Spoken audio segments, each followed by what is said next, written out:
Hi යාළුවනේ කොහොමද ඔයාලට අපි ගර්ල්ස් එකට ආපු දවසක අපිට ඩුබායි වලට යන්න ඕන වෙලා අපි බැලුවා මැප් එකේ යන්න පුළුවන් විදිහක් තියනවද කියලා. එතකොට අපි දැක්කා ඩුබායි ක්‍රීක් එක හරහා එහා පැත්තට මාරු වෙන්න පුළුවන් විදිහක්.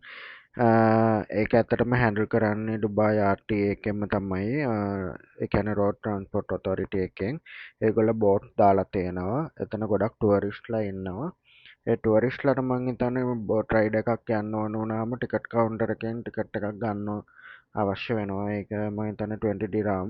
අපිත් කවුන්ටරෙන් ගිහින් අහුවා අපිට එහා පැත්තට මාරු වෙන්න ඩුබායි වලට යන්න පුළුවන් විදිහක්.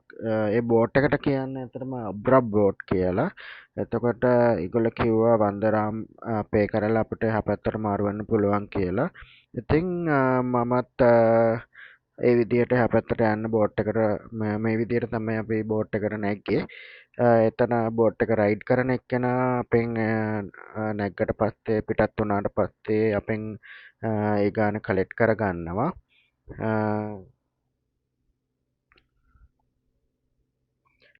ඔයාලා යනවා නම් කෑ සතිය තියාගෙන යන්න. එතකොට එයා බෝට් එකට නැගලා බෝට් එක යන්න පටන් ගත්තට පස්සේ ඔයාලගෙන් ඒ ගාන කලෙක්ට් කරගන්නවා. ඇත්තට මේක හොඳ අත්දැකීමක්. විනාඩි 5-10ක් අතර වගේ කාලෙකදී ඔයාලට එහා පැත්තට මාරු වෙන්න පුළුවන්.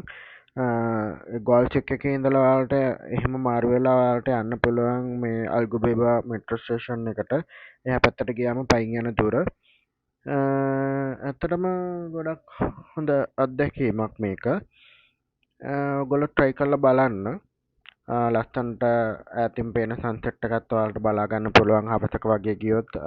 මේ දවස්වල නම් ඇත්තටම වින්ටර් එක නිසා අපි යනකොට ගොඩක් සීතල හුලන් තමයි තියෙන්නේ. ගොඩක් කුරුල්ල වර්ගත් එහෙම බලා ගන්න පුළුවන්. මං හිතන්නේ ගොඩක් ටුවරිස්ට්ලා මේ පැත්තේ ඇවිදින්න එනවා. ඔයගොල්ලෝ try කරලා බලන්න. ගිහිල්ලා එන්නම්. thank you.